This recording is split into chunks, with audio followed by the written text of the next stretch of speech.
A very good afternoon. A very good afternoon to respected dignitaries, esteemed colleagues, and participants present here.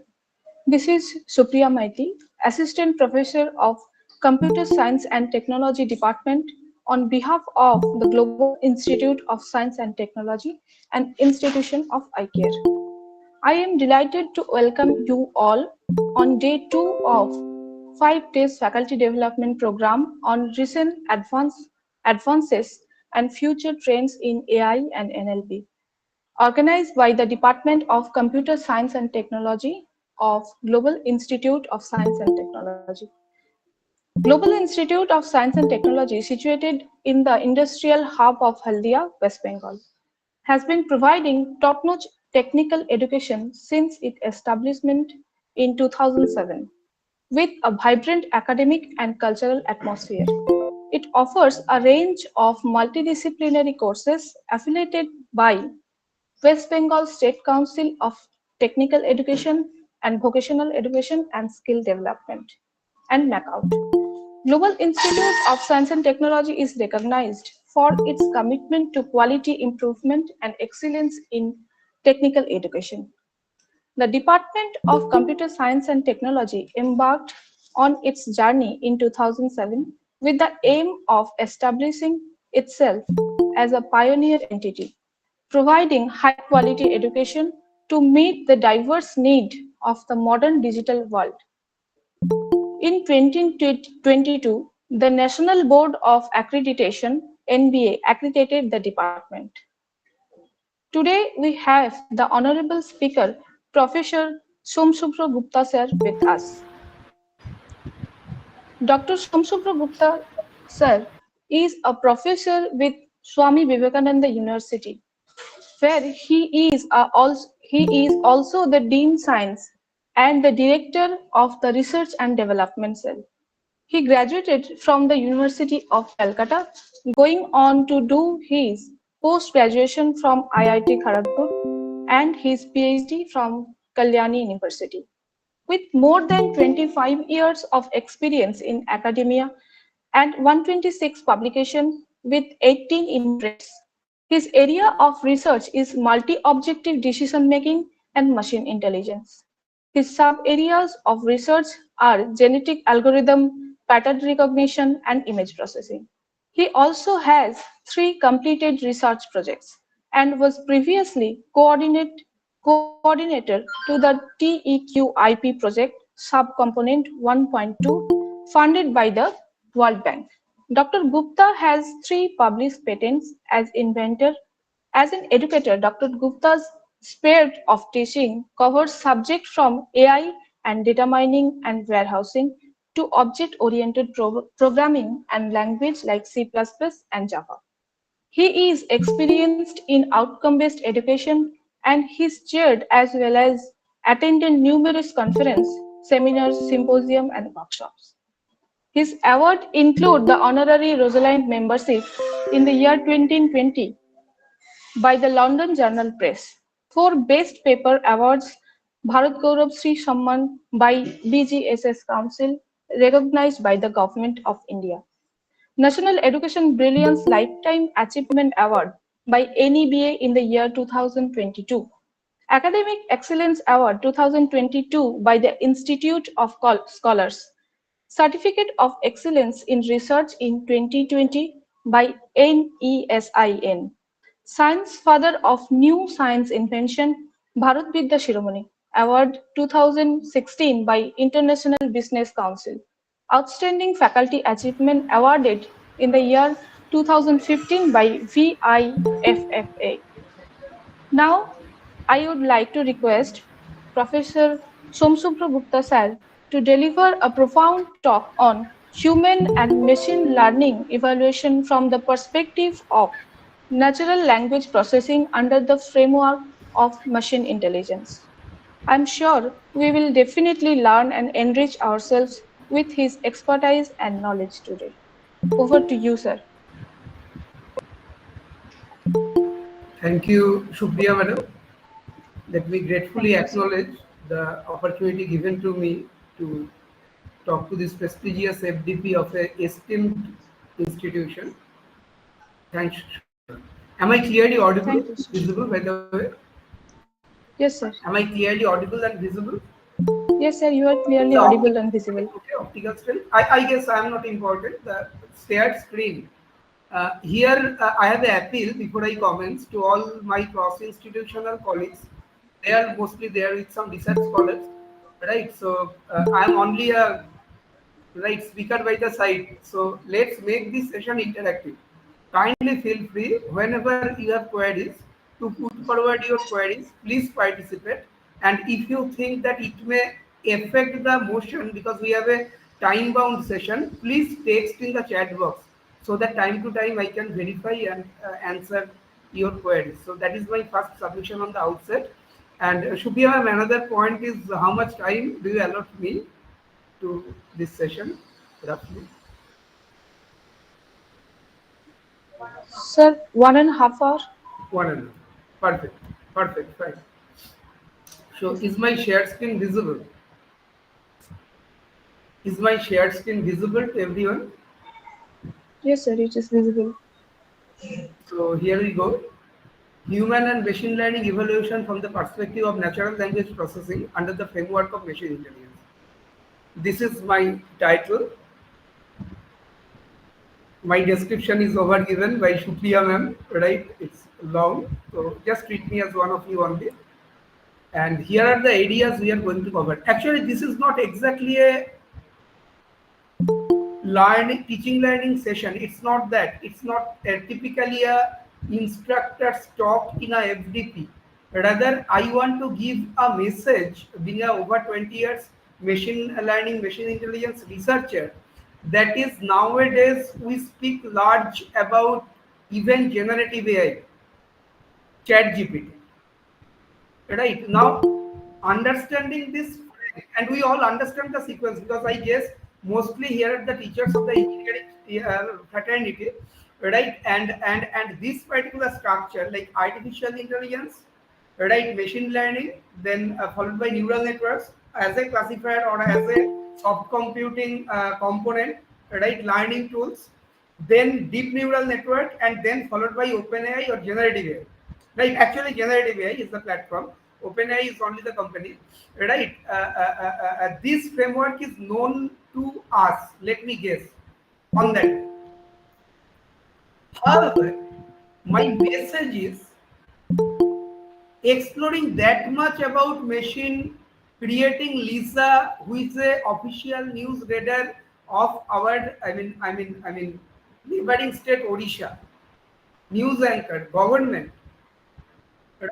Or say, we all know about Sophia, who conducted an event manager. Actually, it was gifted by Saudi Arabia to India when Ivanka Trump, Trump's daughter, visited Hyderabad. One event manager was fully AI, and very recently we astonished that a school, government school, appointed an AI as a teacher. And you'll be very astonished to know, all of you, the class feedback, right? The feedback is up to the mark. The students are okay with the interaction that was made with IDs. But only point is, like natural teachers, his voice modulations and expressions are somewhat found to be like machine. Apart from, the feedback was absolutely perfect, right? No nonsense, right? Very meticulous. That's the IDCs. So now gradually we are getting in our surrounding AI neighbor. So at this moment, what is most crucially coming out of this entire structure in this era of man-machine interaction is how do we interact,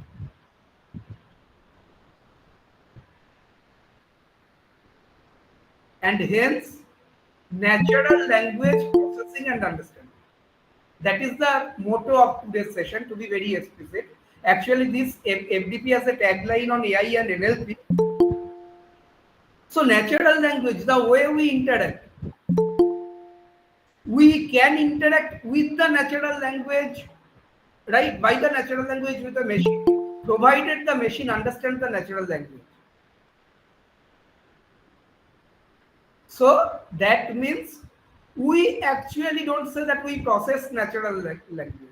We say we are understanding and communicate in natural language, in human terms, the way we are interacting. Although the field is virtual, right? We are virtually, but we are interacting in natural language. Here the context comes natural language understanding and communication. But in the case of machine, it will become natural language processing, right? So today widely will remain in these areas. Hopefully the the participants, my I am audible and my share screen is visible. Kindly confirm it once again. Right? Am I clearly audible? Yes, sir. Yes, sir. Clearly audible. And the shared screen visible? Is it? Is there any reverberance? Am I clearly audible to all the participants? Yes, sir. You are clearly visible and your audio voice is So also clear. we guess that we have identified. Thank you, participant. We guess that we have identified our area properly, but my message is still incomplete. My message is we are exploring so much of machine intelligence, deep neural, and generative AI. Have we looked into human learning factor? Machine learning is fine, but human learning factor, what is the state of art of human learning? Definitely, I know that all of you will say that's a Bloom's taxonomy and Maslow's framework. We are okay with it. addictions, learning stages, right? We know these fundamentals. We are mostly here are all teachers. That is why we are in faculty development program. But then if we raise again, what's the state of the art of human learning? I know all of you will say, at least most of you will say, sir, it is design thinking and experiential learning. Although experiential learning is not a new term coined, it came back, not long back, but okay. But experiential learning, I mean, nowadays you see, people don't depend on teachers only because we are all teachers. That is why I have this sharing with you. Now they have Wikipedia, Google, and YouTube. So in order to attract them in the class, we need to have different kind of strategies and obviously the pedagogy in which natural language plays a very vital role. But in teacher-student interaction, again, it's natural language, right? Understanding and communication. When the matter comes to a machine, we turn a NLP. So when we interact with a machine, after all, we cannot communicate in programming language, right? We communicate in natural language only. So machine must have the ability to understand that.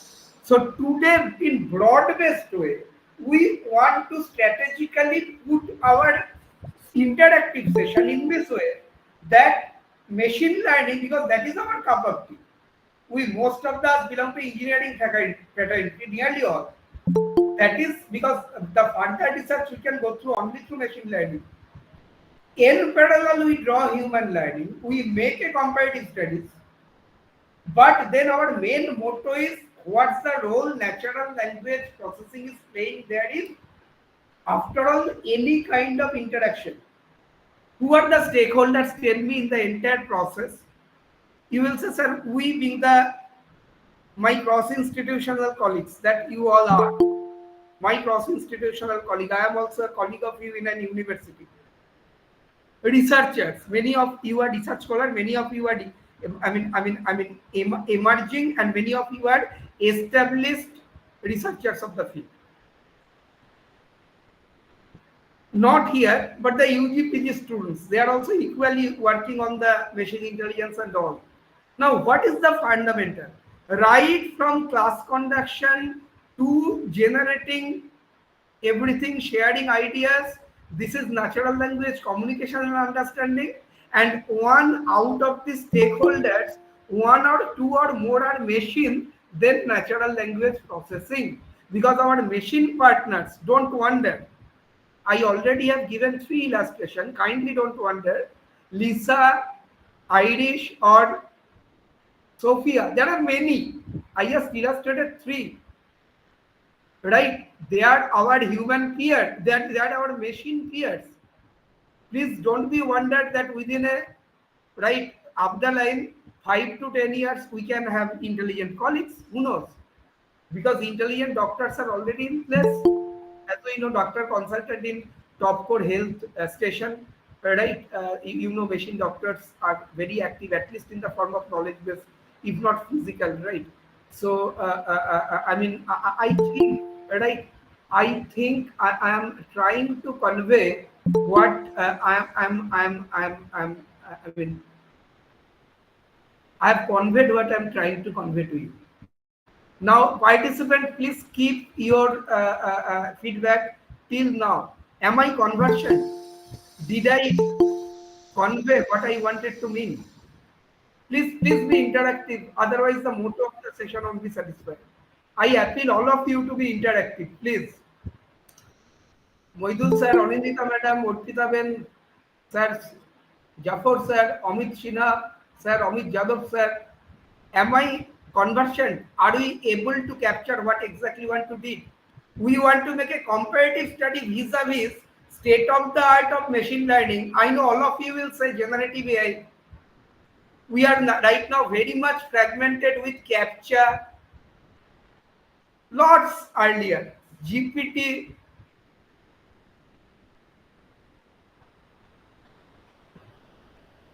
Generative pre-transfer. Pre-training transformer, right? CAPTCHA. Completely automated public Turing test to tell, computer human apart, CAPTCHA. We all are very convenient conversion to use. Right? So let me guess. Acha, Supriya ma'am, I have a question here. Supriya ma'am, Yes, are sir. you? Is the speaking ability muted to the participant? Is it? Yes. Oh, okay. So on that case, they can feel free to put the question in the chat box. Right, everyone, yes sir. Okay. I am extremely grateful to Pawandeep sir, Suchandan sir for their kind reply. Chirag, okay, Suchandan, Chirag, everyone participant. So our main motto is to make a comparative study, right, between human learning and machine learning, and examine what's the play natural language processing, right, what's the role natural language processing play on the entire. I don't think artificial intelligence is required to be demonstrated. But I hope, since we are getting only in 10 minutes and we are getting 180 more minutes, so I don't think it won't be time conversion if I start to induce you with the AI video. I know it may be premature because NLP is a component of AI. The most foremost and fundamental thing that we need to appreciate, right, artificial intelligence. I know everyone can define AI. There is a Richard Knight definition, there is a Kurzweil's formal definition. AI is the study of creating machine that performs some function that requires intelligence when performed by the people. That is Kurzweil from Sir Raymond Kurzweil is from Stanford. Right now he is the pattern recognition stalwart who induced this definition of AI.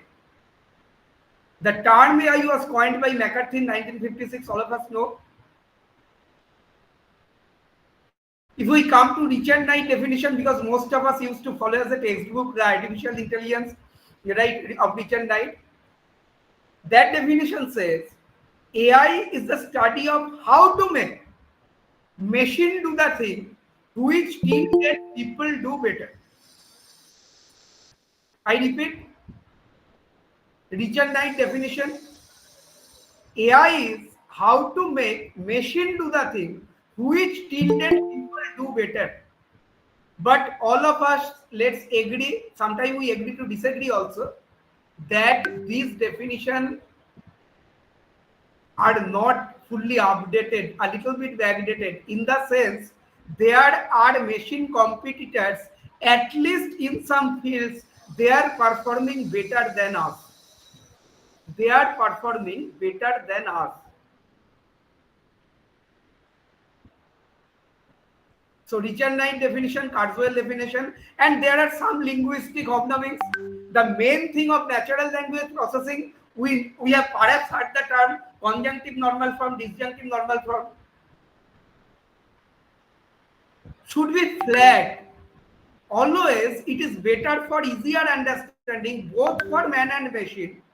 There should be conjunctive form. Right? We can make conjunction, join.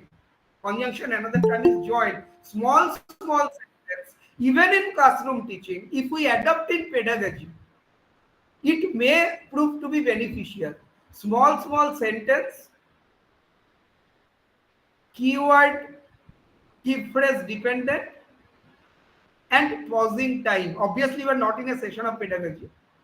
That will make better natural language processing and understanding. And if you ask, sir, is it applicable to machine interaction also? Yes, natural language processing, especially if you don't use keyboard, try to put, because there are issues of accent, phonetics, dialects in speech recognition, speech to text conversion. Although I know all of you are conversion because you must have used Google. Sir, Yeah, sir, yeah. your share screen is not visible properly. Yeah. Actually, I'm only speaking. Right? Okay, sir. Yeah, ma'am. Sorry. Yeah, I know that. I mean, I want to mean. Is it okay now? Am I visible typically? Yes, sir. Shubhriya ma'am, am I clearly audible? Are you getting any kind of reverberation in the surrounding? Am I Yes, clearly sir. audible? You are clearly audible now. Wonderful. So when we just make a speech there I try to put that practice, that natural language, communication and understanding, whatever practice we absorb in, who knows that in computer vision, that's the fifth component of intelligence system.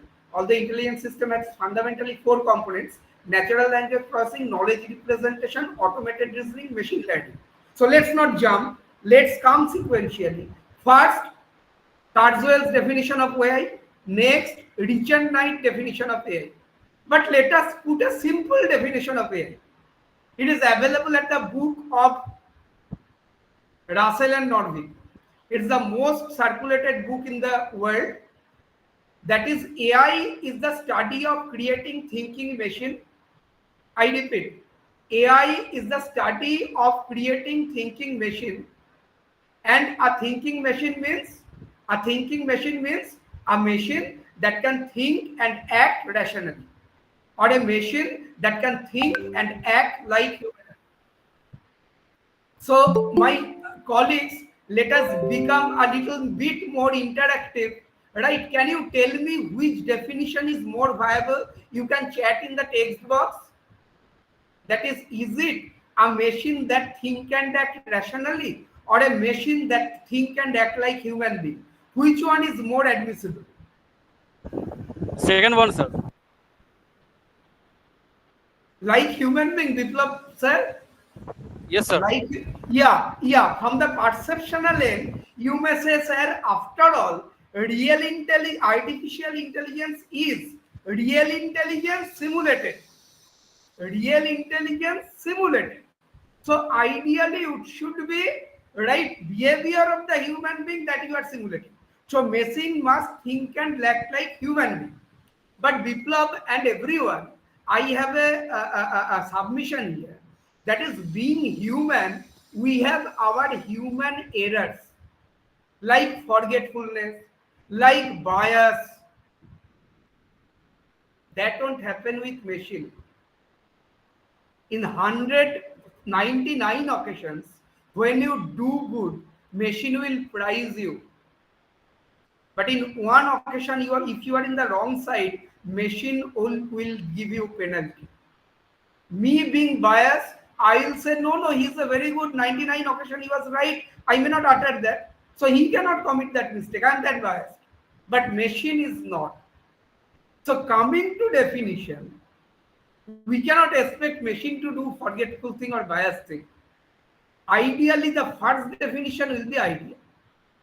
Right? That is, artificial intelligence is study of creating thinking machine.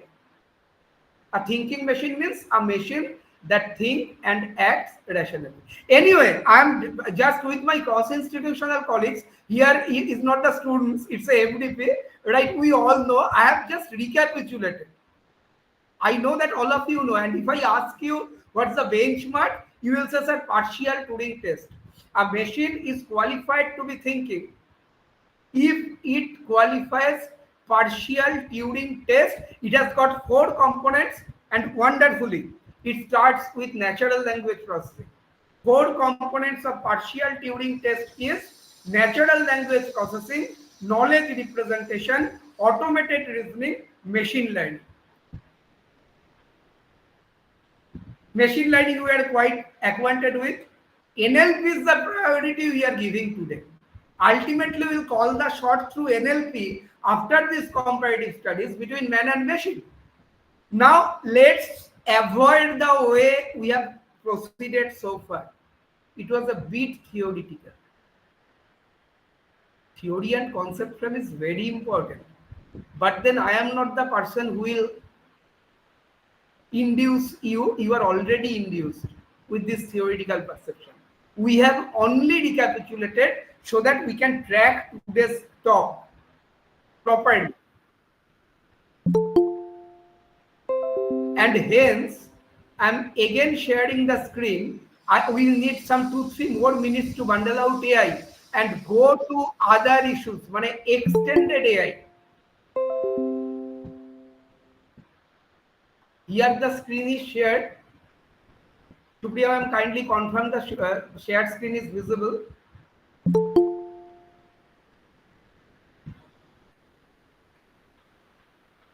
Supriya ma'am, kindly confirm the shared screen is visible, Yes, sir. It's visible. or anyone else? Is it visible? It's visible, sir. Yes, sir. Visible, na? So here are the broad-based approach of ours today.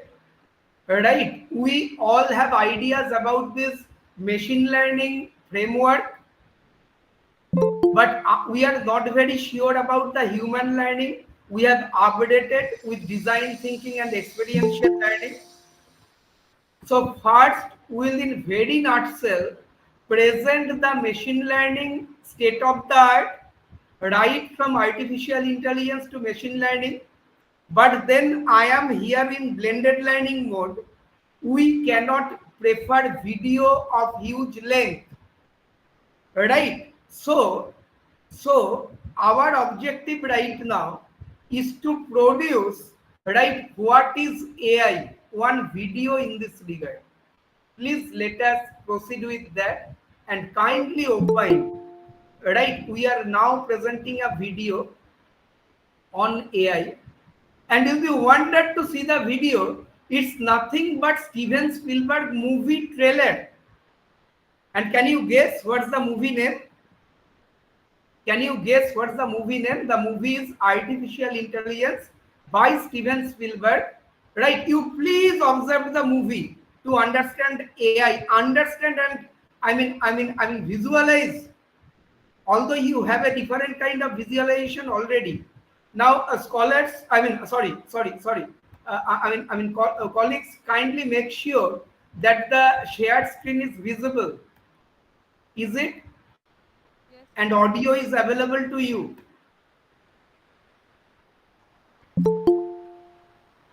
Yes, sir. Hello. Are you getting the audio?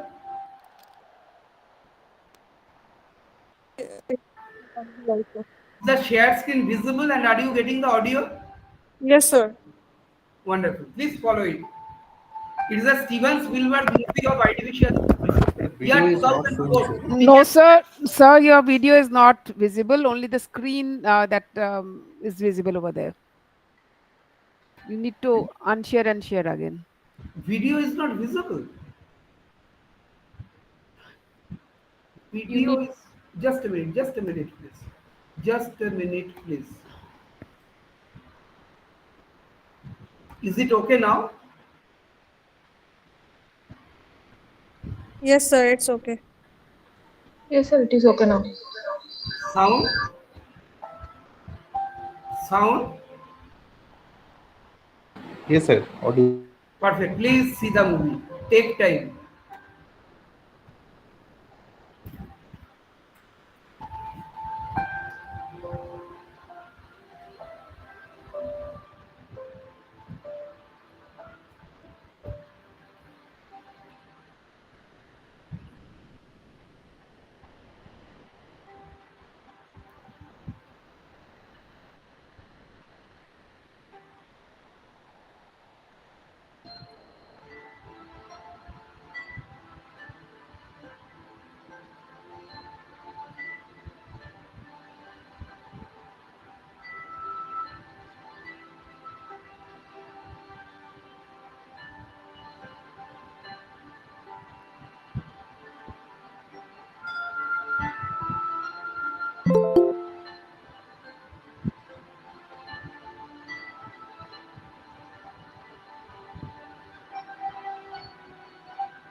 Are you able to see it properly, all the participants?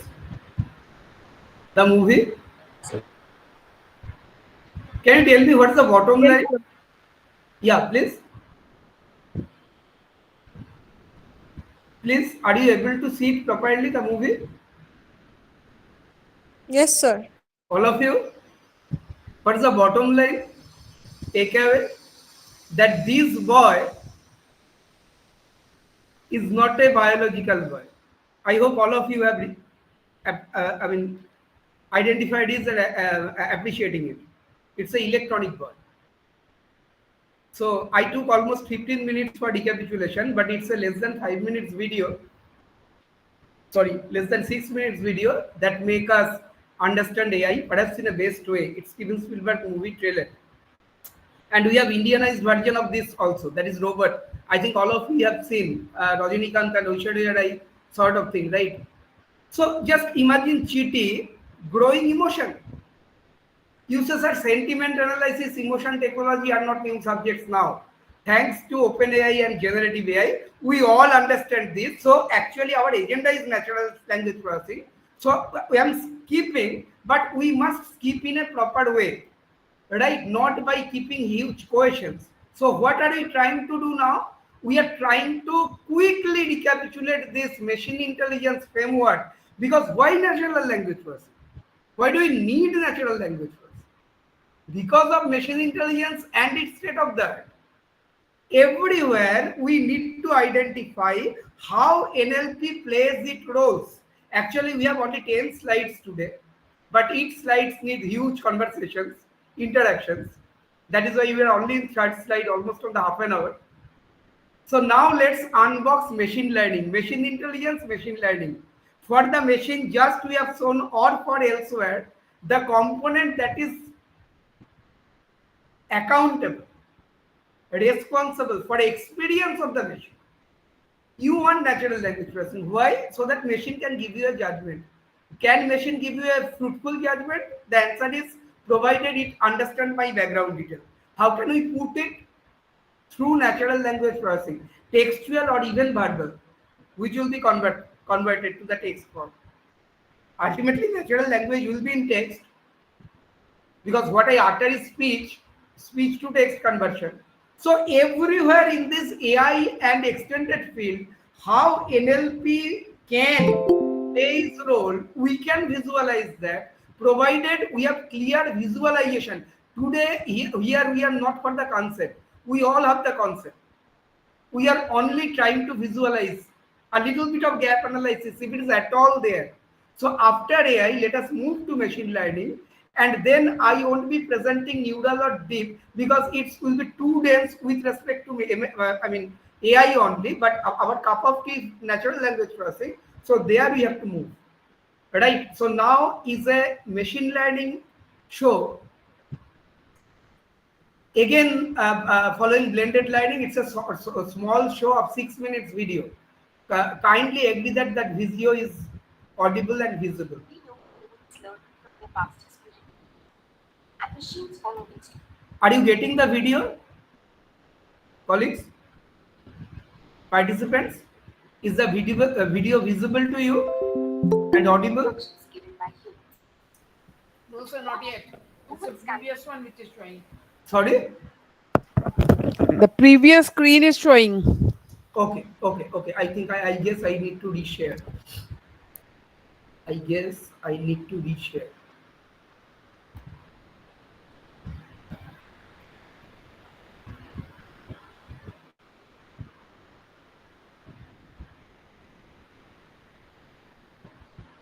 Is it available now? Colleagues, is it available now? Yeah. Just a minute. Sound? train the machines to learn from the past data and do what humans can Yes. act much faster. Please follow. Well, that's called It's machine the learning. next And it's machine not learning. just learning. It's also about understanding and reasoning. So today we will learn about the basics of machine learning. So that's Paul. He loves listening to new songs. He either likes them or dislikes them. Paul decides this on the basis of the song's tempo, genre, intensity, and the gender of voice. For simplicity, let's just use tempo and intensity for now. So here, tempo is on the x-axis, ranging from relaxed to fast, whereas intensity is on the y-axis, ranging from light to soaring. We see that Paul likes the song with fast tempo and soaring intensity, while he dislikes the song with relaxed tempo and light intensity. So now we know Paul's choices.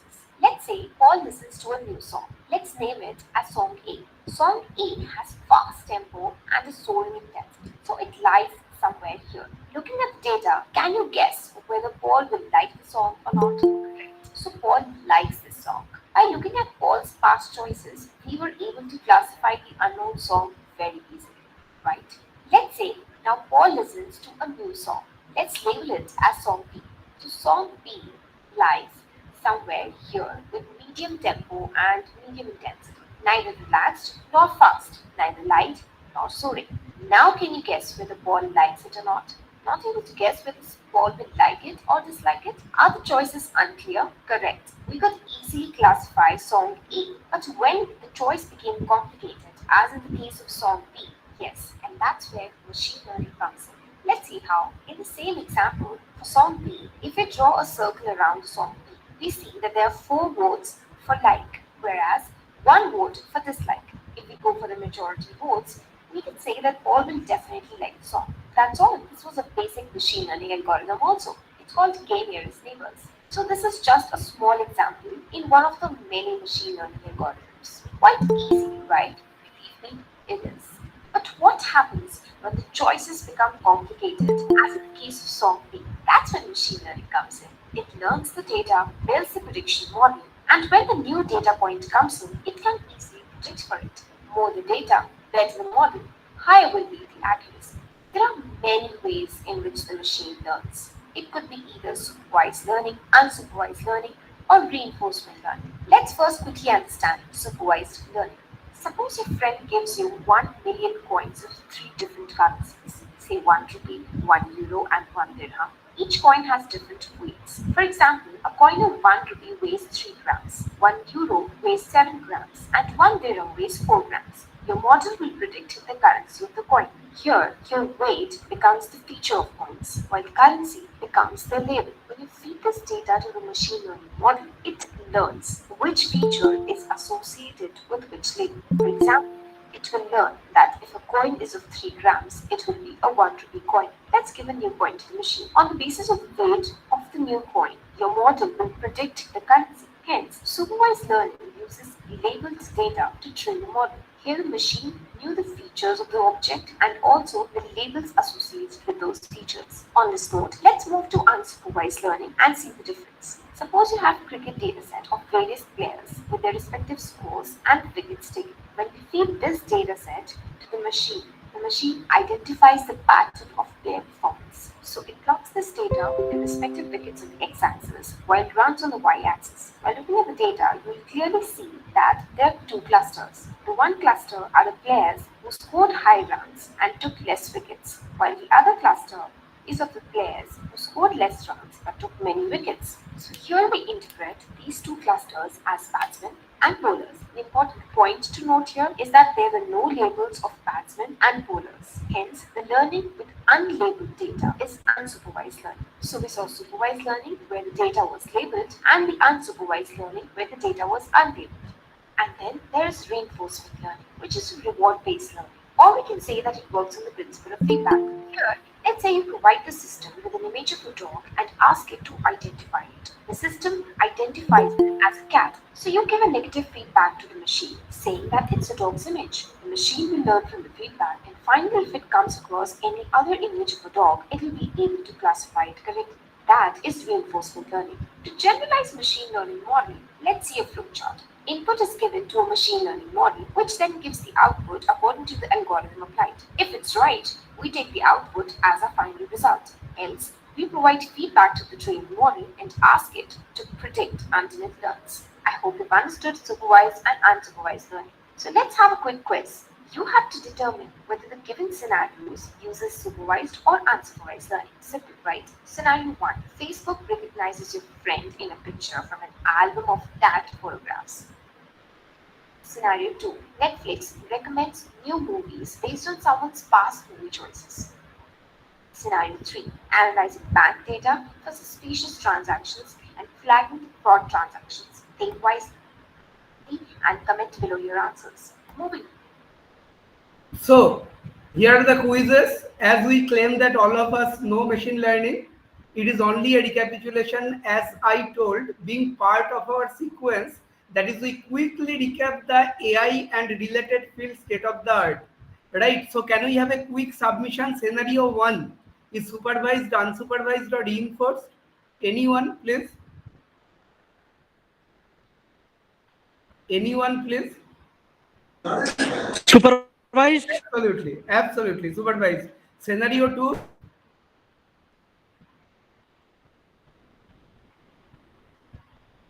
Unsupervised, sir. Sorry? Kind of supervised. Supervised, okay, but it's more reinforced. Sir, unsupervised. Unsupervised. No, not unsupervised. Reinforced to be very. Scenario 3 is typically unsupervised, look, because fraud detection cannot be according to a practice.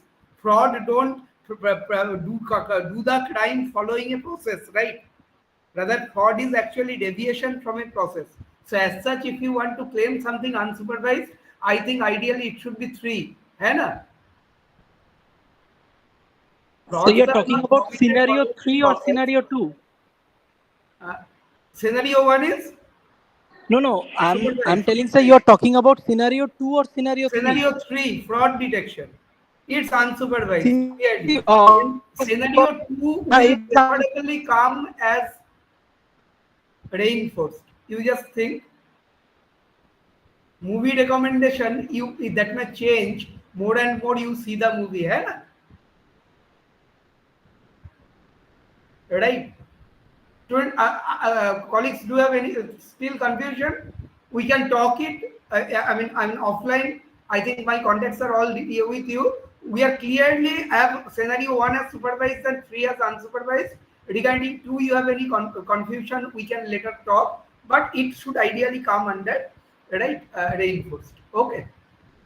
So we have shown, we have verified according to our structure today, right, machine learning, and now we should not, I'm put too much distance from our main objective today. That is, natural language processing. Last half an hour we'll be giving to that only. Now we'll quickly recap, right, what is the state of the art of this AI related work?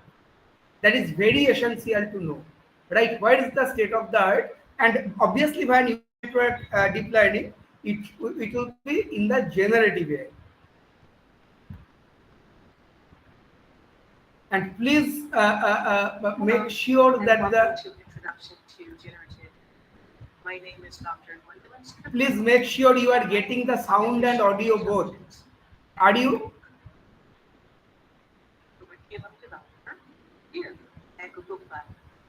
Are you participants? Define generative AI. Explain how generative AI works.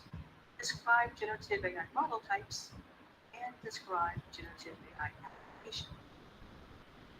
Generative AI is a type of artificial Participant, is the that can produce very screen visible and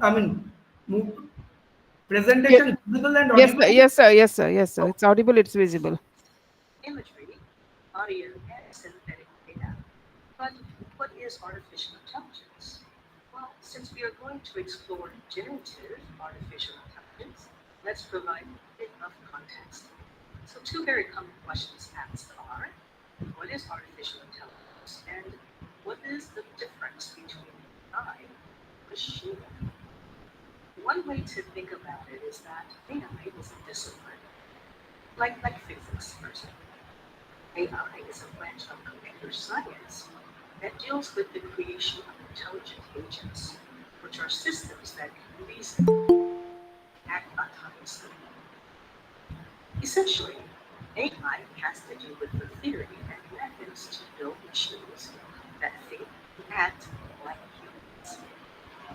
In this discipline, we have machine learning, which is a subgroup of AI.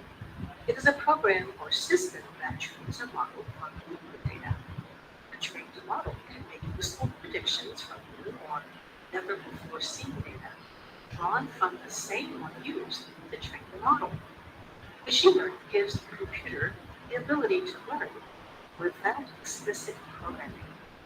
Two of the most common classes of machine learning models are unsupervised and supervised models. The key difference between the two is that with supervised models, we have labels. Labeled data is data that comes with a tag, like a name, type, or a number. Unlabeled data is data that comes with no tag. This graph is an example of the sort of problem that a supervised model might try to solve. For example, let's say you order a restaurant. You have historical data of the bill amount and how much different people tipped based on order type, goods picked up or delivered. In supervised learning, the model learns from past examples to predict future values. In this case, tips. So here the model uses the total bill amount to predict the future tip amount based on whether the order was picked up or delivered. This is an example of the sort of problem that an unsupervised model might try to solve. So here you want to look at tenure and then group or cluster points to see whether someone is on the fast track. Unsupervised problems are all about discovery, about looking at the raw data, seeing if it naturally falls into groups. Well, let's get a little deeper and show this graphically, as understanding these concepts are the foundation of understanding of generative AI. In supervised learning, testing data values, X, are inputted to the model. The model outputs a prediction and compares that prediction to the training data used for training the model. If the predicted test data values and actual training data values are far apart, that's called error. And the model tries to reduce this error until the predicted and actual values are closer together. This is a classic optimization problem. Now that we've explored the difference between artificial intelligence and machine learning, and supervised and unsupervised learning, let's briefly explore where deep learning fits as a subset of machine learning methods. While machine learning is a broad field that encompasses many different techniques, deep learning is a type of machine learning that uses artificial neural networks, allowing them to process more complex patterns than machine learning. Artificial neural networks are inspired by deep learning. They are made up of many interconnected nodes or neurons that can learn to perform tasks by processing data and making predictions. Deep learning models typically have many layers of neurons, which allows them to learn more complex patterns than traditional machine learning models. And neural networks can use both labeled and unlabeled data. This is called semi-supervised learning. In semi-supervised learning, a neural network is trained on a small amount of labeled data, a large amount of unlabeled data. Although semi-supervised is not a very practiced term, Basic concepts of the task, while the unlabeled data helps the neural network to generalize to examples. Now, and now we are coming to generative AI. Look, fits into this AI discipline. Gen AI is a subset of deep learning, which means it uses artificial neural networks process for So before coming to this particular frame of generative AI, I just want to screen present one image by which we can identify. AI with all its component. I guess just a minute. That image. Just a minute. Oh, just please provide me some time, little time. Right. This particular image, for example.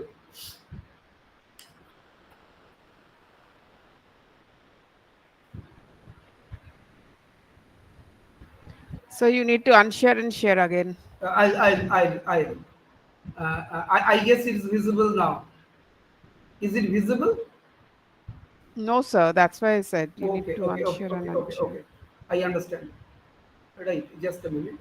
It's a simple window sharing. Now we can appreciate and understand the location of all components of AI. Here it is. Right, and it's a typical subset concept. AI, machine learning, neural nets, deep learning. Mind you, neural nets only from the perception of supervised classifier, right, under machine learning. That is why if you consider neural nets as a overall learning tool, inside neural net there is a supervised training, unsupervised training, mind you, right? So only as a classifier neural net stands here, and where deep learning stands, deep learning is nothing. Deep learning is nothing but in-depth neural nets. All of us know. But look where generative AI stands. Right here, I am again stopping and resharing because video sharing needs something else. Right, window, and here it is. So let's complete partially this. I won't run the entire video. It is not required. Only to get generative AI. unsupervised, That is the state of the art. and semi-supervised. Large language models are also a subset of deep learning. Deep learning for machine learning The can be screen is divided not into two visible. types: generative and descriptive. A descriptive Sir, model your screen Sir, is not your visible. screen is not visible.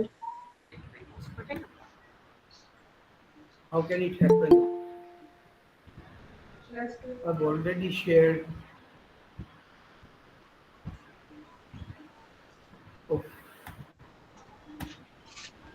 everyone kindly check. Is it okay? Is it visible now? It's a subset of deep learning. Yes, sir. Yes, sir, it is visible. It uses artificial neural networks. So let us not go to the very much depth, because AI with extension platform, we all appreciate that now we are in the days of generative AI. Here the generative AI stands. It's a subset of deep learning, but look at the location of generative AI. Right, there are non-disjoint sort of perception in generative AI. Then we wonder, sir, where exactly deep learning stands?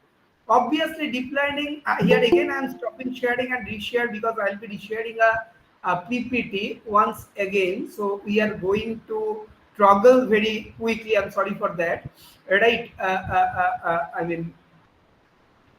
let me share the entire screen. It will help because PPT got no sound. Right now, to be very explicit, deep learning is nothing but neural network plus plus. All of us know deep learning is nothing but neural network plus plus. I mean, deep learning is not altogether a new framework. It's not altogether different new concept. It's only if you do neural network in macro scale, do deep learning, deep, evident from the name, in micro scale. If you do neural parameters and performance indicators, right, up to in a micro scale, go for nanoscale for deep learning. It's all in-depth neural nets that you employ in deep learning. If you are still confused, I want to make one thing. This is a Stanford University slide, Introduction to Deep Learning. Deep learning can be effectively employed in both image and text. Look at this text. These texts are not like ordinary text, informative. This all text contains exclamation points. Wow, oh my god, sort of thing.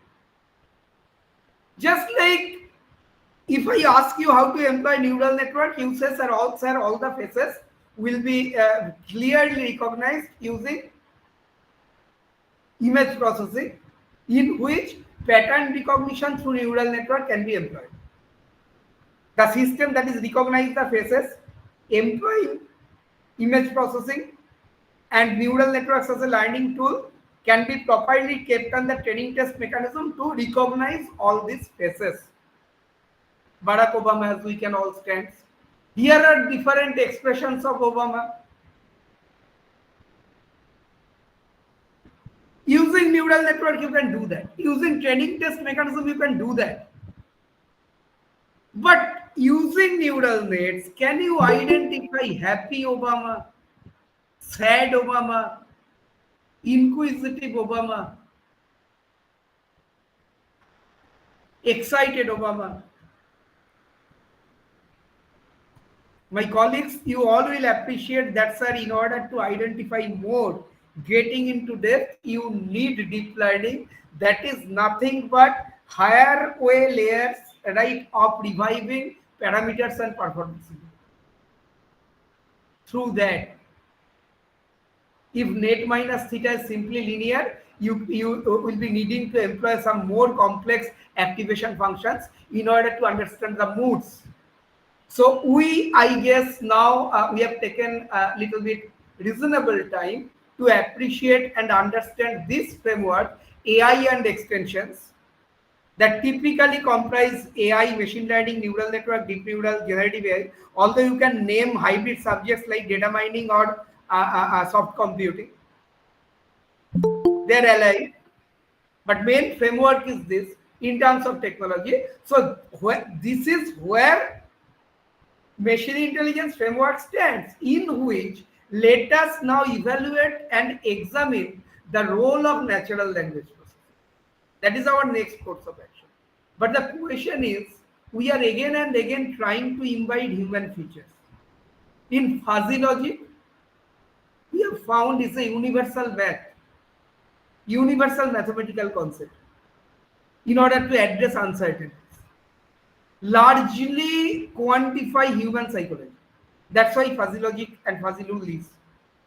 Neural networks, emulating macula pit model of brain, emulating brain model. Biological neural, perceptron or artificial neural through activation functions. Genetic algorithm, inspired by population genetics and natural selection, is a biological optimization concept, contrary to our earlier operation research and optimization technique or statistical optimization. So everywhere there is an attempt and effort to imbibe human behaviors. Why not? Because real intelligence depends on this only. Human biological behavior, human optimization sense, human brain capability, everything we are imbibing. Fuzzy neural GA. You know, machine intelligence got its physiology there. We all living human beings are a biological device having our physiology as hardware and philosophy as software. Kindly accept that. Then only you can club real intelligence versus artificial intelligence can correspond very strongly. So now, can we typically keep only machine learning? We are talking about so many things. Human biological behaviors, human genetic capabilities, human thought process, thinking, in order to justify the simulation of all those in machine and hence reviving artificial intelligence and machine intelligence. Can we avoid human learning perception also? Here are a comparative studies between human learning and machine learning. Scholars, colleagues, my shared screen is visible, right? Is my shared screen visible? Now let's make a vis-a-vis. We all know Bloom's taxonomy. Post-pandemic, we have got Bloom's digital taxonomy. Although it's not exactly contributed by Bloom. Maslow's hierarchical framework. I guess all of us have done BTech, B.Ed or M.Ed, or we are trained in pedagogy, basic pedagogy or advanced pedagogy. Ordinarily, National Institute of Technical Teachers Training and Research used to give that. Engineering fraternity must have, we teachers, right, must know the art of teaching and then teach, right? And if we do so, we know, can appreciate the left-hand column, that is human learning. Then obvious question will be arised, is, I mean, I guess we know these things like Maslow, Bloom's, Eddie Erickson, right? There are lots of even flipped learning, blended learning. We nowadays practice. My mode of teaching is entirely blended learning, as you can see. I am requesting again and again you to participate. But then, what's the state of part of human learning? Because natural language is a human phenomenon. Natural language is a human phenomena. Again, we want to process the question and but then natural language processing is a machine intelligence component.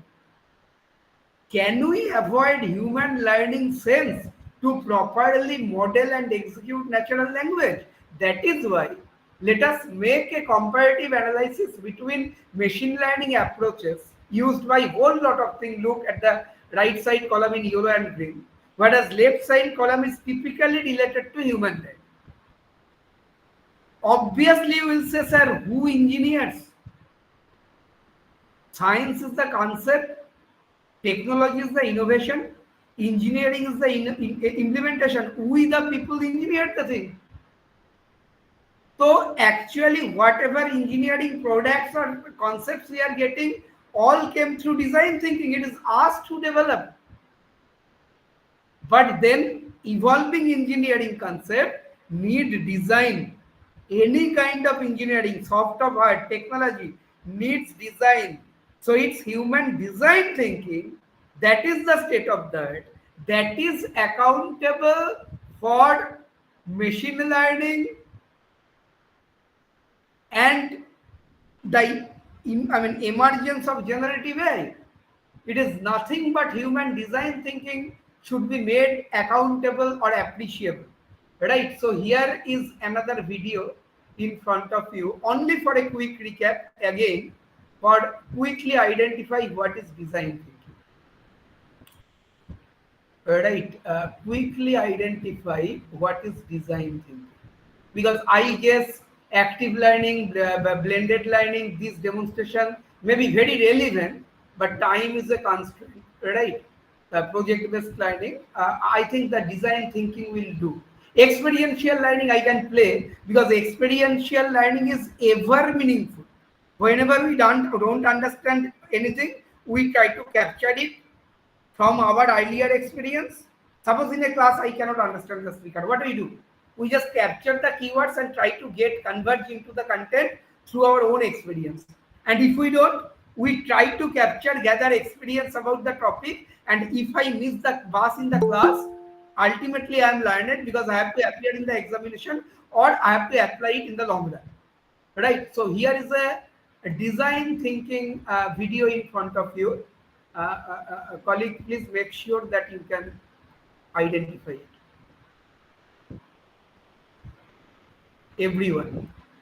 Is the shared screen visible Design strategy and audible? is about thinking differently, putting yourself in your customer's shoes. Is it okay? To design solutions that not only fit their needs, but Screen is not visible. empathizing through observing Is it people in okay? real life. Is the screen visible and audio available? Sir, screen is not visible. Is about thinking differently, putting yourself Now it is in your visible, sir. customer's shoes. Screen is To not design visible. solutions that not only Yes, it's now visible, sir. Oh my God, what is going on? How is it? ऐसा तो होता नहीं है. I'm facing some net issues, I guess.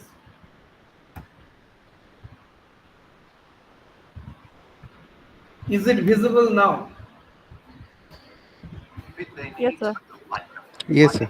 Sound available? observing people in real life Yes, sir. scenarios like shopping Wonderful. Please or follow. through It's about overviews design to thinking. uncover what people do rather than what they want. But it's people what they want, they don't necessarily know. By immersing yourself in your It is the human learning state of art. needs, gains, and It is pains, actually a and human learning state of art. outcomes. Without understanding them, we cannot exact capture what is generative AI is, and hence the need of NLP everywhere. Brainstorm solutions. 4. Prototype. Build an MVP, minimum viable product, of ideas in the shortest possible time.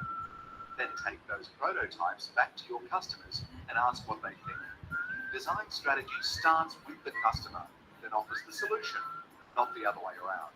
For example, an Australian supermarket chain wanted to design a unique engaging in-store experience to further set them apart from competitors. So we followed their customers around, interviewed them, and watched what was happening in store over a considerable period. Customers wanted to feel more connected with the suppliers of their produce, an in-store experience they couldn't find elsewhere. One of the winning ideas was an in-store milk dispenser with old-style glass milk bottles. Customers fill the bottles with single-origin, high-quality milk. They can see details of the cows and farms that produced it, with assurance the suppliers receive a better price. This experience delights customers and is very successful across stores. If we had asked what customers wanted, they probably have said cheaper produce. But by empathizing, living, and observing, we developed an idea that not only excites customers, but gives the store a unique edge by connecting with customers' hearts and minds. So, design thinking is something we need to appreciate. That is the state of the art of human learning, right? Although experiential learning remain ever relevant, I'm just playing it for a quick recapitulation because it's not very new thing. We cannot claim experiential learning is a state of art, right? But it is ever relevant. Arguably, the most natural and powerful form of learning. Scholars, please make sure that the shared screen is visible. Through reflection on doing, also called experiential learning. It's what prima ballerina. Not visible, sir. Performance of the national. I don't know what is going on today. Right at the first shot, it is not going on. I guess it's a net sort of thing, right? But I guess now it will be visible, or I am trying to be too fast. That's why, right? So our initial agenda, I guess, of making a comparative study between human learning and machine learning is okay. So that we can, because natural language is a human issue, human learning issue. When the keyword come processing, it becomes a machine issue. So we have to have a hard contrast between human learning, compare and contrast between human learning and machine learning. Only by taking machine learning we cannot justify it, right? Learning is through experience, or more precisely, through reflection on doing. Also now, is the video and sound available to you? Right, sir. It's available. Experiential learning. It's what prima ballerinas do after their performance at the National Opera. But it also happens to boys that are sad because their father got angry when they played football in the living room. By the age of 1, we all had our own painful encounter with experiential learning when we tried to walk, failed, fell, and cried like, well, a baby. And even though this was an unpleasant and discouraging exercise that lasted for months, in the end, we all made it. How is that possible? As soon as we fell and the first shock was over, our brain unconsciously began to make sense out of all the information available to identify how this embarrassment occurred. It remembers that when we pushed ourselves up, everything was fine. Our feet on the floor, our arms in position, and our head and shoulders upright, ready to go.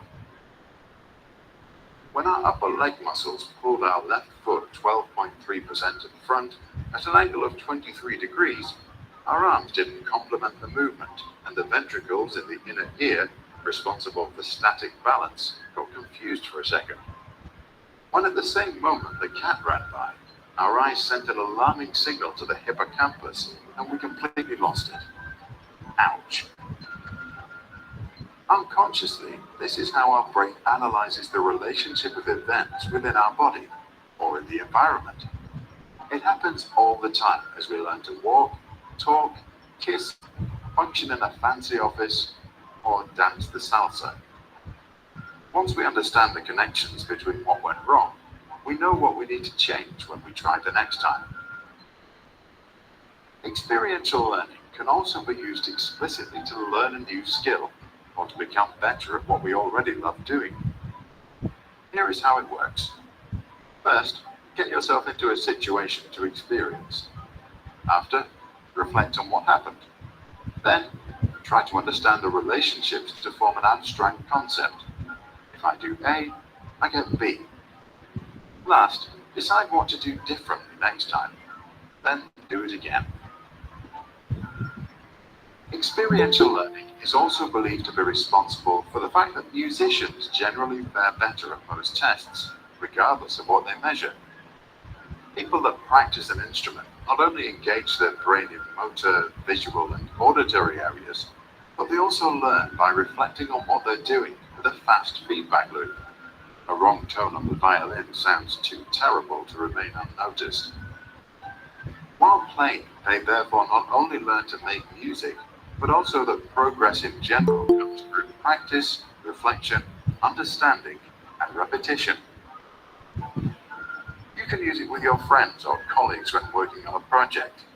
Silicon Valley startups do it when they tell their developers to get out of the building. After the interaction with real potential customers, the team gets together, analyzes the feedback, and decides what to do next. Tell us, what do you think? Is learning through reflecting on doing only good when acquiring new hands-on skills? Or is it also suitable to study science, math, the humanities, or abstract art? So let's assume that we are able to some extent, right, make a contrast between human learning, not only contrast, it's a compare between human learning and machine learning, right, before moving to our actual agenda, that is natural language processing.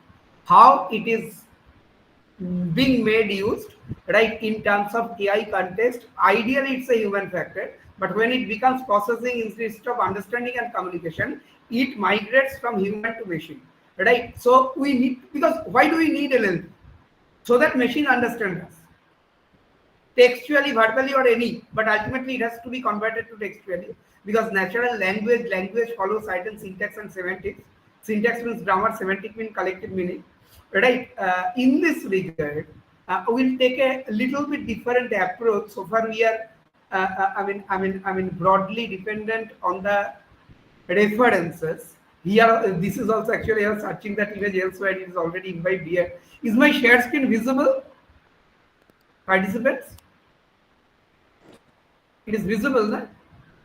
Yes, sir. Yes, sir. Yeah. So this we already have considered. We have also identified where generative AI stands. We have found generative AI is a non-disjoint subset of, right, little bit extra from deep learning that we have captured, because in this image generative AI, which is the state of the art, is not there. At the same time, we have verified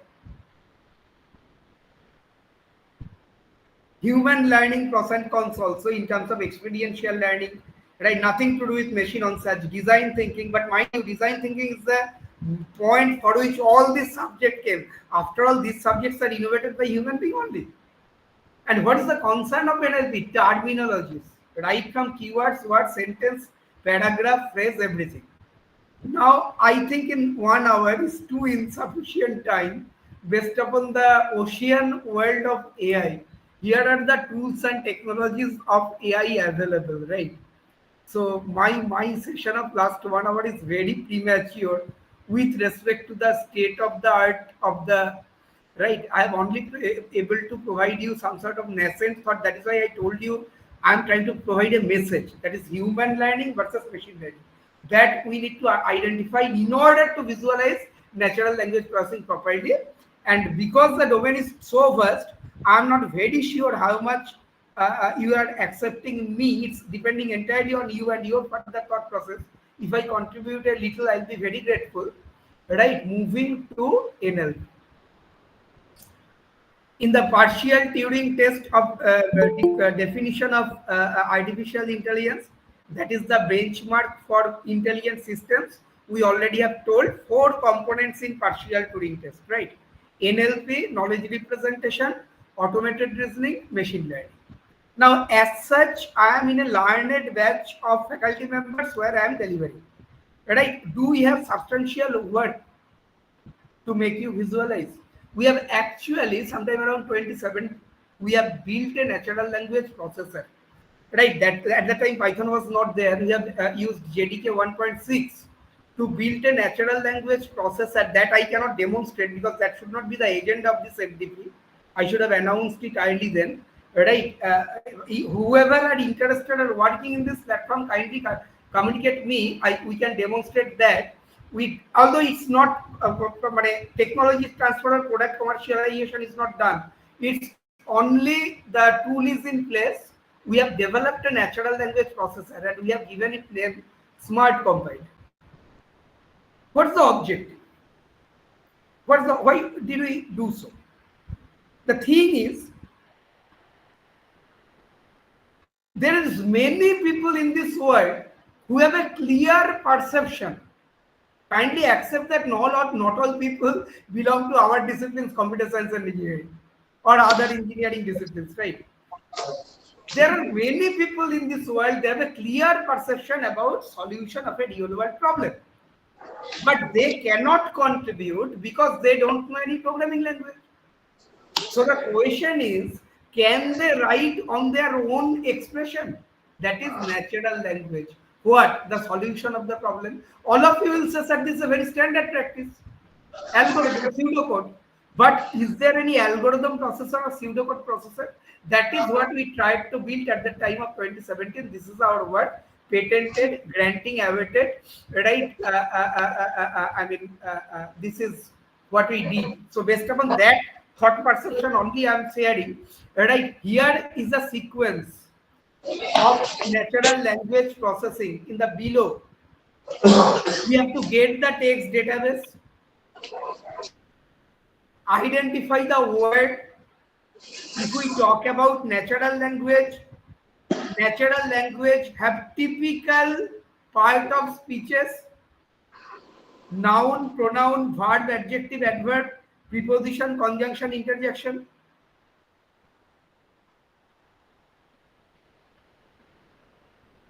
Again, I repeat, noun, pronoun, part of speech. Part of speech tagging is a very crucial operation. As crucial as lexeme, right? Identifying lexeme in the case of compiler design. All of us know compiler design, let me guess. Sometimes if you wonder, NLP and compiler design, what is the similarity? Compiler design is nothing but for programming language processing. PLP, NLP, natural language processing, got number of part of speech, noun, pronoun, verb, adjective, adverb, preposition, conjunction, interjection. In programming language processing also we have got many such. What are those?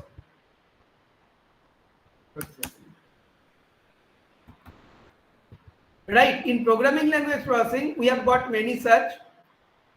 Please let us compare PLP versus NLP, because we know compiler design.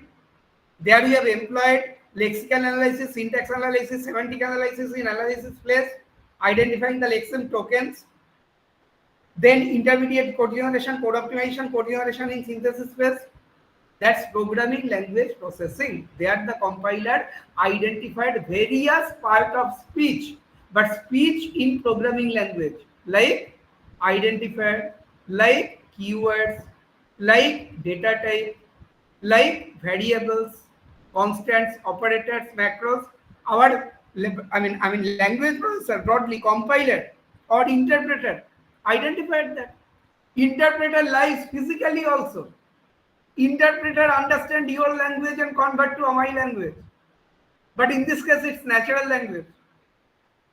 Understanding and communication, not processing. Processing in the case of machine.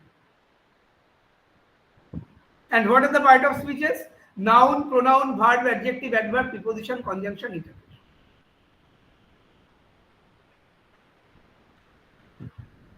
Colleagues, there are two approaches, right? There are two approaches of this. Here is a typical natural language processing through part of speech. Please concentrate on the control flow of the natural language processing. Word vector coding, analysis and recognition of model training, because whatever model you are trying to make fit for natural language processing, you claim that your machine understands and can process our language, you must make it trained, by which it will analyze and recognize. The model training is required. Then analysis and identification of the model. What model? Natural language model. What model I proposed? programming language model. Where in my patent? Why programming language model? I'll come. Actually, that's a natural language model. We actually use propositional logic there. This another approach will gradually come. In both my other applications available in Google, right, we have taken a bypass that I will share. But natural language processing, if we move, we have to typically go through the part of speech tagging and this sequence, right? So enter text, word vector coding, each and every word have multi-diversified semantic. We have to capture that vector, use the model for analysis and identification, and then prediction result we have to put through natural language communication and understanding. This is where the phase plays. Part of speech tagging is very, very vital. And we can readily understand it in the case of natural language. Once we see one thing, a paragraph, collection of sentences, it will be much more made easy by my next attempt. I will try to make it easy. Right? Through example, illustration, if you say, sir, how it's processed, let us assume that tokens can be identified. What is word, what is noun, and etc. etc. But then how do you capture the semantic? How do you capture the semantic? Now, in order to explain that, colleagues, I'll refer to the another of our work, Smart Compiler. Actually, it is patented. This actually endorsed almost 15 years back at Osmania University, when we talked about this motivation that there are many people in this world, they have clear perception about solution of a real world problem, but they cannot contribute because they don't know any programming language. So what is happening? Because they don't know Java or Python, the world is deprived from the contribution of a whole lot of experts who have a clear thought perception, so that they can write on their own language. Own language means natural language, not programming language. We built this smart company. And how the thing took place there? How the thing took place there? The way we have mentioned part of speech tagging. One so simple example. Now POS tagging, word vector analysis, in this way we proceed with a training test mechanism to make sure that our system is very conversant with user in terms of not only understanding and communication but also processing. Then we are following the traditional path. There is a bypass that is called computational linguistics. That is called computational linguistics. What is that? Let me give you one example in terms of computational linguistics. It actually uses predicate logic or propositional logic. In fact, in our this application, we use propositional calculus and predicate logic. How? Let us take an illustration example. Messi plays soccer in Barcelona at striker position. Messi played soccer in Barcelona at striker position. Scholars and colleagues, whenever we utter any sentence, quote unquote, we are least bothered to remember the entire sentence uttered by any individual. We just try to find the task meaning of that sentence. That is general human psychology. We cannot help. Means on that even in today's session, your attempt is always that I have uttered a complete sentence, but never you try to identify my sentence from start to stop in a sequence. We don't do that. Even when we read the book, we don't remember it sentence by sentence. That is a general human psychology. Without understanding that, we cannot construct a natural language model. That is why I am telling all these things. Let the concept be very clear. Then understanding a subject, we are all teachers, my revered colleagues across the institution. You can capture without me. I am nobody. Only a speaker by the side. What I mean to say, right? The component, the illustration, let us get back. Messi played soccer in Barcelona at striker position. What are you trying to do? Yes, tomorrow if I ask that question, you may not answer quote unquote. You will try to find what's the task knowledge here. Means what's the action, plays, and what are the actors? There are many actors. Means Messi, although physical actor is Messi, there are logical actor, soccer, position, striker, club, Barcelona. So how do you put this sentence in a propositional form? Uses are plays, predicate, within parentheses the objects. Messi, comma, soccer, comma, midfield position, sorry, striker position, comma, Barcelona. This typically action actor framework. This is typically predicate object framework. What are the objects? Messi, soccer, Barcelona, striker. What is action? Plays. Object oriented framework. Yes, nothing to be wondered about. Right nowadays, I mean, right from Java to Python, newer generation of programming paradigm are all object oriented because our thought process is object oriented. We think in object oriented. Here is a huge psychological purview, machine intelligence versus real intelligence. Scholars who are interested in debate, this is still unboxed. Our action is top down, but our thought process is bottom up. Yes, we think in an object oriented way, but we act in a procedure oriented way. Very, very, very, I mean, debatable psychological machine intelligence approach. Later on, if you are interested, like we may talk, we may discuss, I can also learn. So this is another way, and kindly agree that, right, if I ask you to process the sentence, Messi played soccer at Barcelona in striker position, this sentence you may not find very convenient to process. But if I give you this functional pattern, plays, right, parenthesis, comma, and comma, right, separated by comma, Messi, striker, Barcelona, Messi, soccer, striker, Barcelona, comma, comma, comma. All of you will say that, sir, this second form is much easier to process because it's in a functional pattern. One function name plays, not function, term it as a predicate, although it is action. And then objects, it's typically in object-oriented pattern.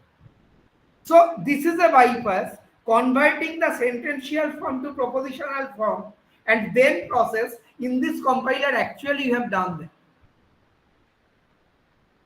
And then natural language processing is a big issue. Here is another of our work. It is available at Allied Publishers. Right, this smart compiler patent we already have shown. That is, here we have tried to. Subhoja is right now at Tripura University Central, my alumni. Right, is Tripura University Central there. He's actually from Tripura.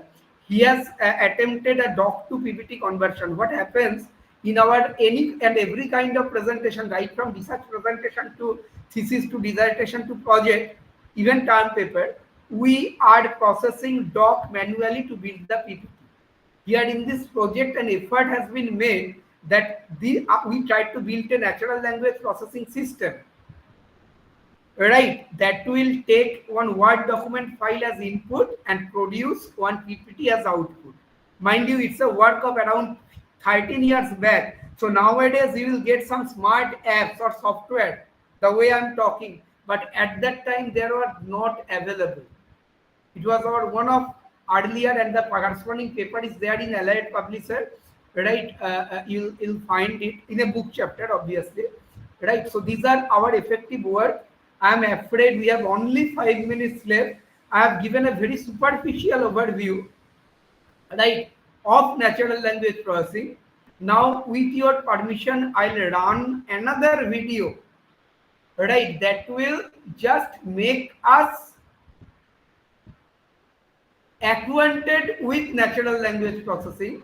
You may find this video a little bit cheap, right, but we are just giving roadmap, nothing else, right? We are not teaching, we are only sharing idea, right? So I mean you can at your convenient time just pick up, right, any other kind of resources that is available.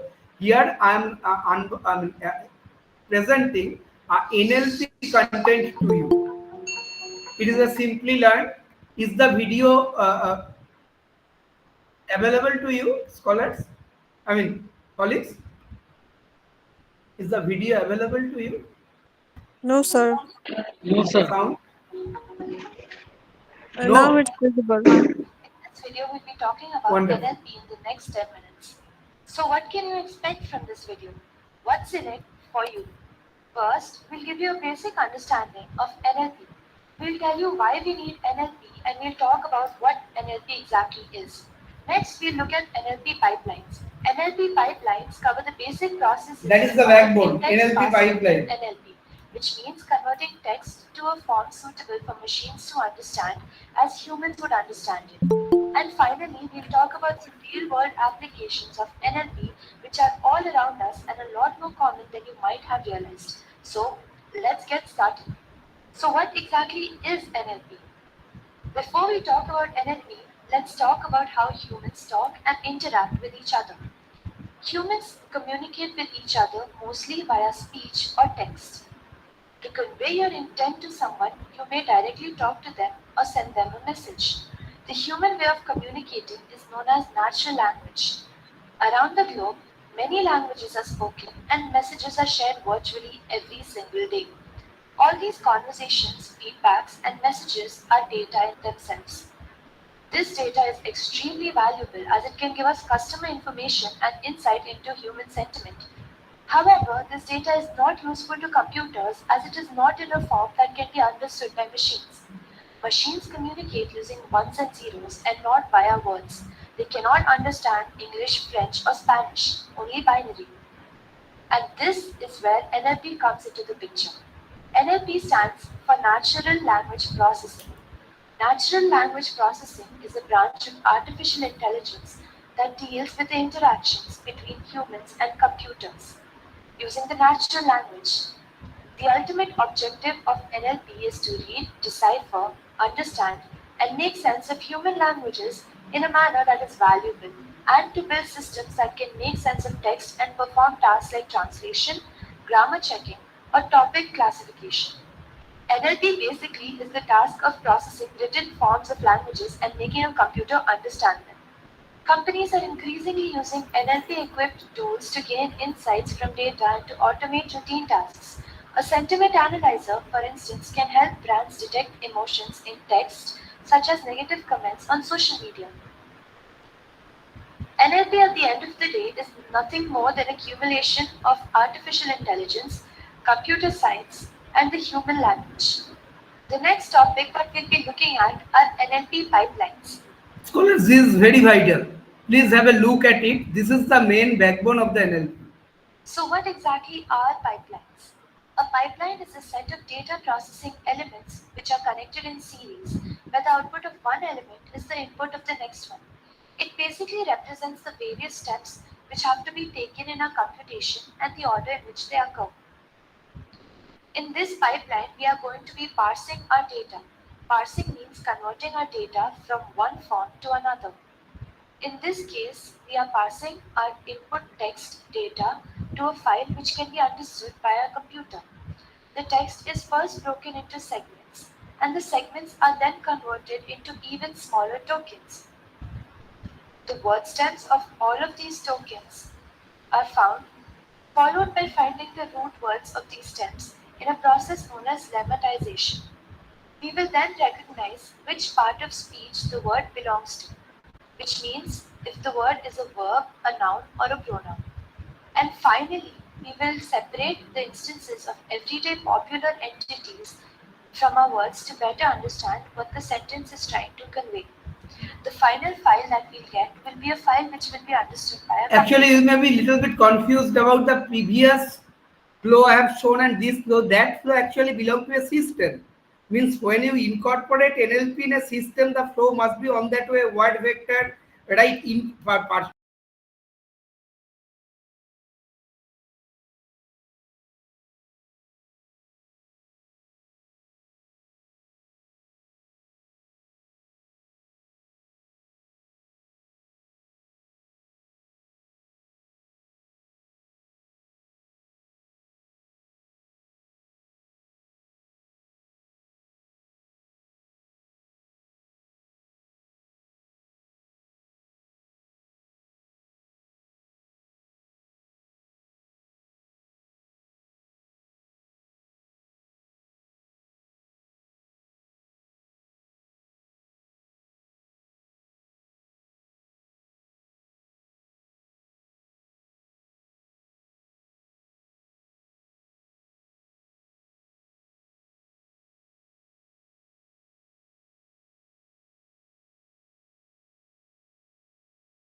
nothing but the process of dividing a sentence into its constituent words.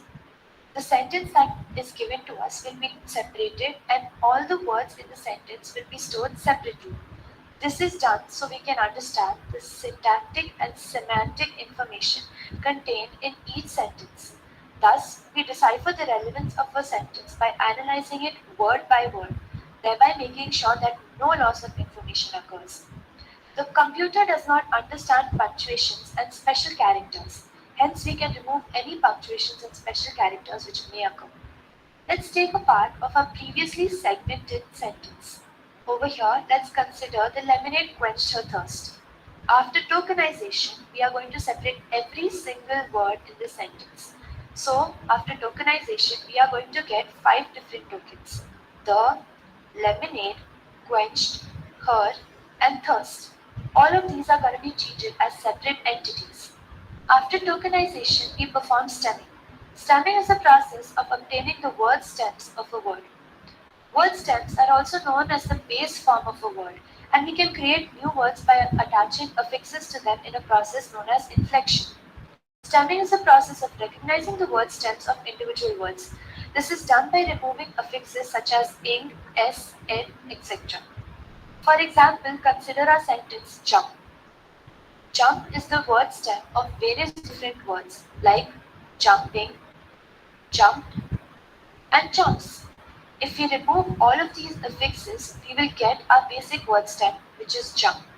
This is basically what we want at the end of stemming. The next process in our pipeline is called lemmatization. Lemmatization is the process of figuring out the root form or root word, which is nothing but the most basic form, also known as the lemma, of each word in the sentence.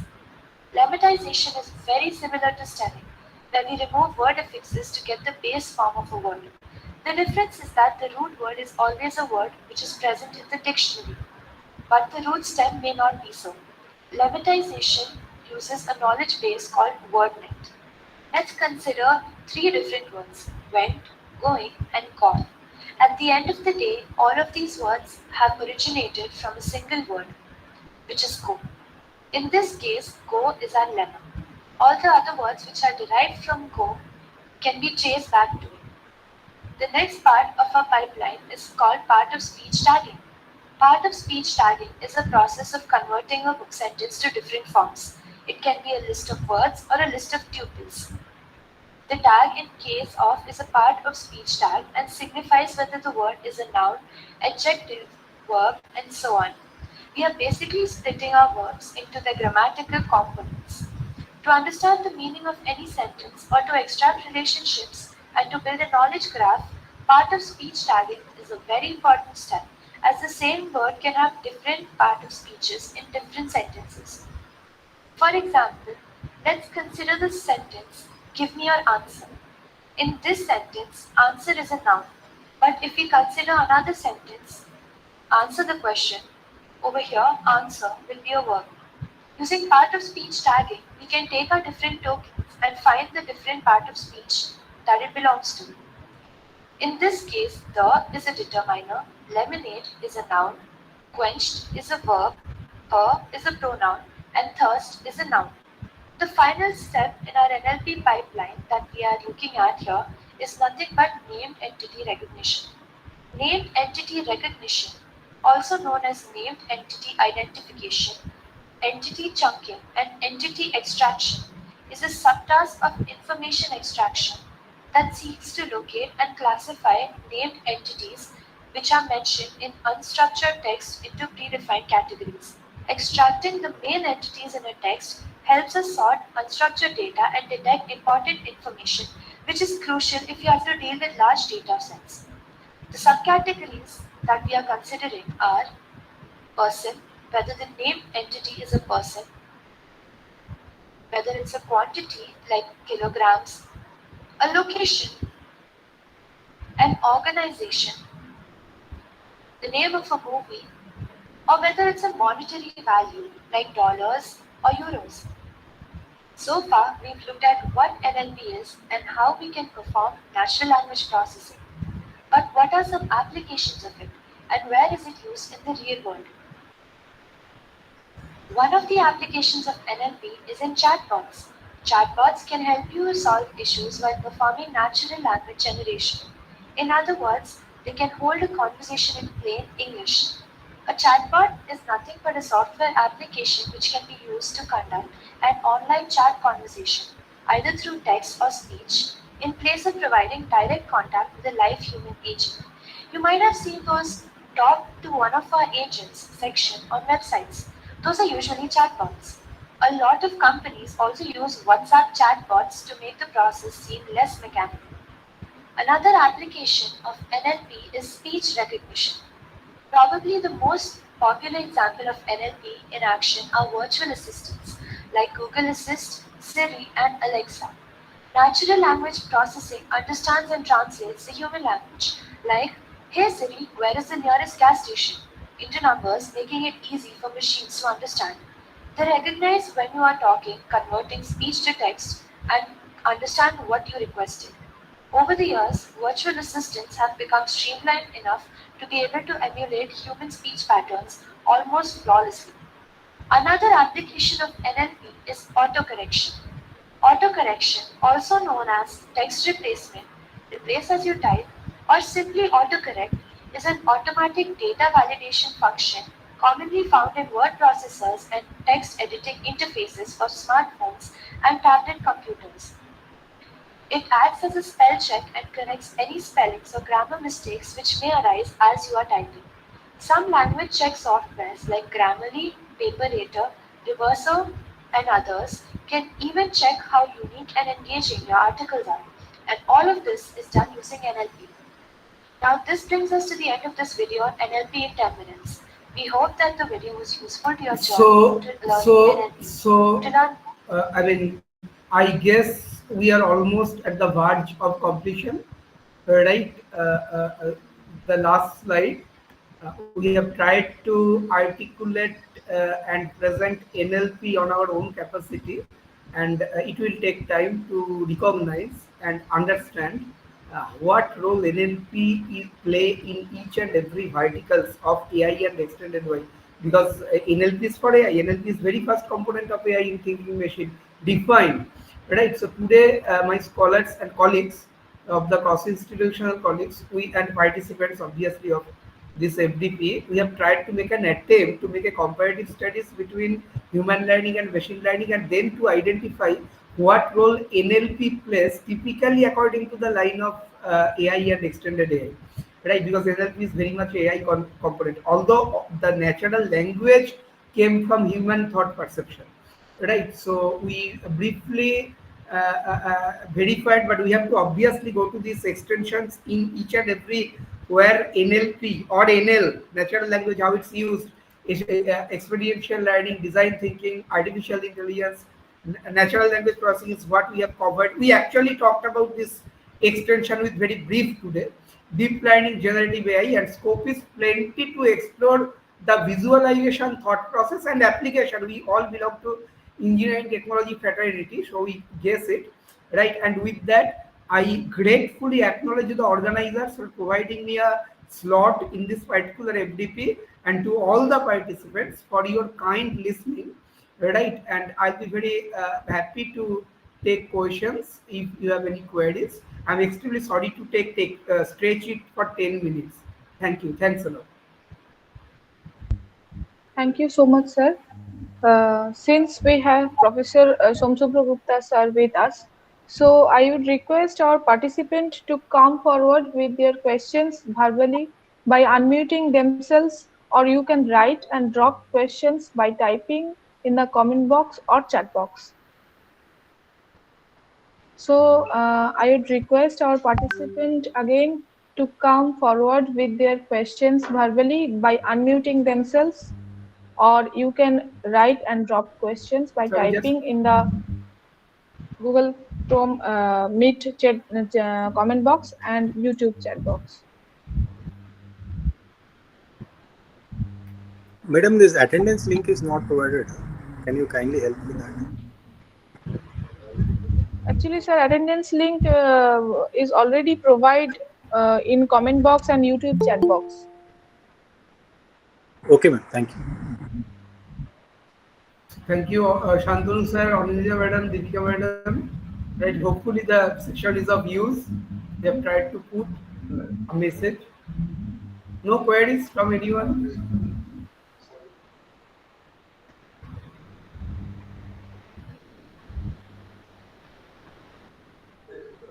Thank you, sir, Yeah. for spreading your valuable knowledge among all of us. Your session was very interactive and well explained, and I'm sure that it will enrich us in future and help to grow in our respective fields.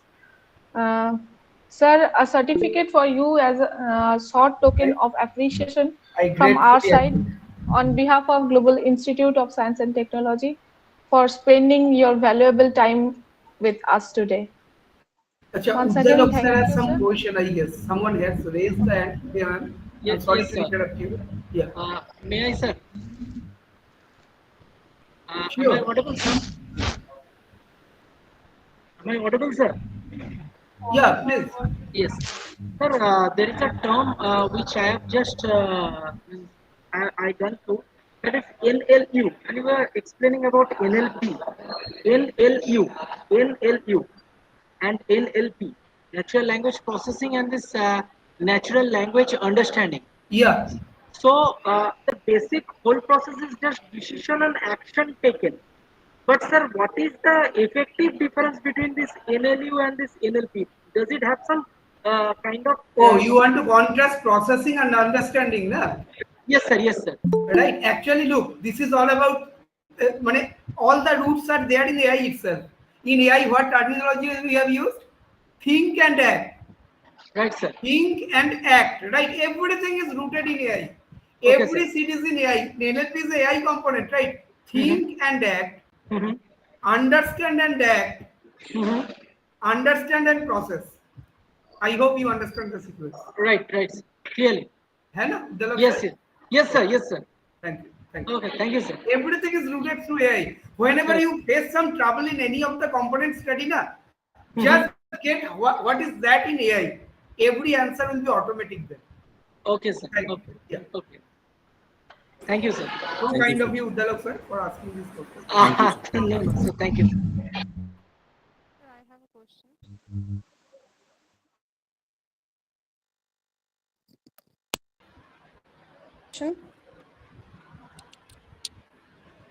Sir? Yeah, Vidisha, please. Yes, sir. Sir, as you have said, the natural language processing, like Sophia or Siri, Yeah.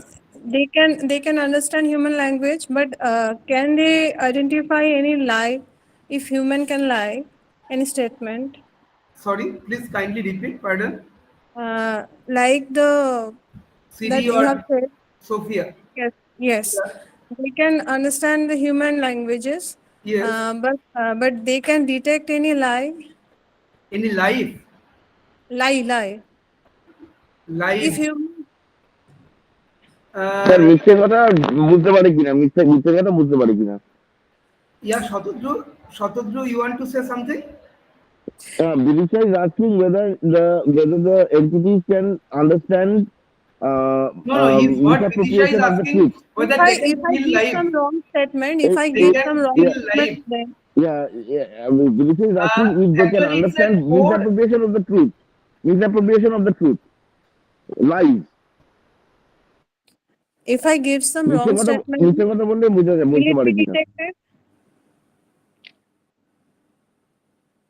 Vidisha, if your questions, convergent point is biologically, honestly, it is not. Right? Yes, I do. That A is electronic component, a biological component have electrical pulses and impulses. There are devices also like red tacton. Do you know one device, right? That red tacton, I'm naming that, which can use human body vibration for data transfer. Means human body can be used for information transfer. Such kind of devices are there. Means it is easy for biological entities to feel electronically. There are counter example as well. But to feel life by electronic perception, one of my scholars is just working in this. They're not live. They are They're not live. Sir, not live. She is asking about whether it can detect false statements or not. This That is means, conflict resolution. I think lie. Vidisha, you have said lie. Yes, sir. Lie is there in conflict resolution of AI. Symbolic reasoning under uncertainty, statistically resolving conflict resolution, identifying paradox. That is a very basic AI. Look, every time I am referring to AI. Right? NLP system can very much in a knowledge dependent way depend lie. It can find paradox, it can find contradictions. I thought it's a higher end question like can electronic entity determine life also? Like the living entities determine electronic pulses.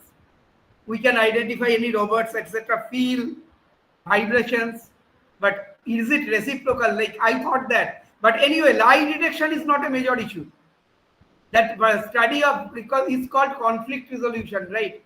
And Okay, sir. paradox determination. This is a trusted and tested, widely circulated literature is available inside AI. Look, NLP is not calling the shot. NLP is understanding and processing. It is AI which is calling the shot. Right, Vidisha? So NLP is only a Yes, part sir. of AI. That is the starting point. Intelligence Yes, I system got is it, sir. integrated. Shatadru, thank you for easier interpretation. Maybe due to some parallel words, I cannot listen properly. Thank you, Shatadru. Vidisha, I hope you have got answer of your question. Yes, sir. Yes, sir. I got it. Anyone have any question? I love to answer. If I know, provided.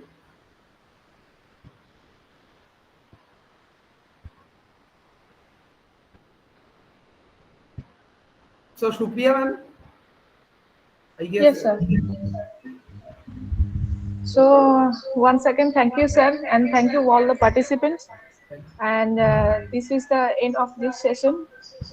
Sir, thank you once again. Madam, In tomorrow's session, yes, that continue. feedback Sorry. link and attendance link is the same. Is it the same? Yes, sir. Feedback and attendance like is same. Thank you. Let me gratefully acknowledge everyone, Onimesh sir, Shukriya sir, Shatadru sir being liaison, right, and everyone, my cross-institutional colleagues and the authority of GIST and HIT board, right. I'm extremely grateful to all of you. Thank you. And Sir, Shukriya, please share my sir, contact and mobile number. If anyone have any question, they can text or can be in touch with me later on. Thank you. Thanks a lot. sir, another request. Can we have your presentation, please, sir? I'll share it with Shukriya ma'am. Okay, okay. Thank you.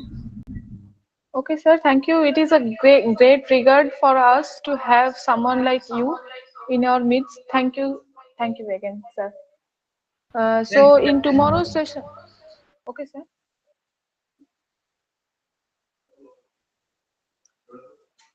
So in tomorrow's session, we have the eminent speaker, Professor Dr. Samurjit Kaur, sir. The session will start at 11 a.m. tomorrow. All the participants are requested to join tomorrow's session on time. Once again, thank you to all participants. This is the end of this session. Thank you. ma'am, is there an afternoon session tomorrow as well? No, tomorrow I have one session only. Or just 11 o'clock session? Yes. Okay. Thank you, Anand. Thank you, ma'am. Thank you. Thank you. Thank you.